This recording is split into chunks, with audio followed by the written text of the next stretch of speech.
Hello everyone, আমি বৈশাখী। আপনাদেরকে আমার চ্যানেলে স্বাগত। বন্ধুরা, আজ আমি একটি দারুণ স্বাদের রেসিপি বানাবো।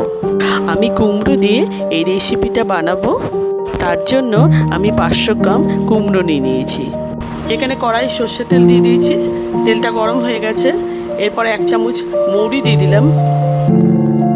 2টো শুকনো লঙ্কাকে ফাটিয়ে দিয়ে দিলাম। এরপর দিয়ে দিলাম কিছুটা গ্রেট করা রসুন। মশলাগুলোকে ভালোভাবে ভেজে নেব। এরপর মশলাগুলো আমার ভাজা হয়ে গেছে। আগে থেকে কুমড়ো আর আলু দুটোকেই আমি কেটে টুকরো করে ধুয়ে রেখেছিলাম, সেটা দিয়ে দিলাম। ভিডিওটা ভালো লাগলে একটা লাইক করে দেবেন আর চ্যানেলটাকে সাবস্ক্রাইব করার জন্য অনুরোধ রইল। এরপর 1 চামচ হলুদ দিয়ে দিলাম আর স্বাদ মতো নুন দিয়ে দিলাম। এরপর ভালোভাবে নাড়াচাড়া করে কিছুক্ষণের জন্য ঢাকা চাপা দিয়ে দিলাম।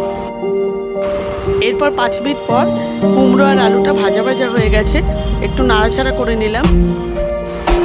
এখানে আমি 50 গ্রাম মটর ডালকে ভালোভাবে ধুয়ে ভিজিয়ে রেখেছিলাম, সেটাকে জল ঝরিয়ে দিয়ে দিলাম। আবারও নাড়াচাড়া করে নিলাম। এরপর কয়েক টুকরো টমেটো দিয়ে দিলাম। দিয়ে কিছুটা নাড়াচাড়া করে ঢাকা চাপা দিয়ে দেবো টমেটোটা সিদ্ধ হওয়ার জন্য। ডালটা ভাজা ভাজা হয়ে গেছে। এখানে কুমড়ো, আলু, টমেটো সবই সিদ্ধ হয়ে গেছে। তেলও ছেড়ে দিয়েছে। এই সময় দিয়ে দিলাম 1 চামচ লঙ্কা গুঁড়ো, আর দিয়ে দিলাম 1 চামচ ধনে গুঁড়ো, আর দিয়ে দিলাম 1 চামচ মৌরি গুঁড়ো, আর দিয়ে দিলাম পরিমাণ মতো চিনি। এরপর সমস্ত মশলাকে ভালোভাবে মিশিয়ে নিতে হবে। এরপর পরিমাণ মতো জল দিয়ে দিলাম। তরকারিটা একটু মাখা মাখা হলে খেতেও ভালো লাগবে। এরপর 5 মিনিটের জন্য ঢাকা চাপা দিয়ে দিলাম।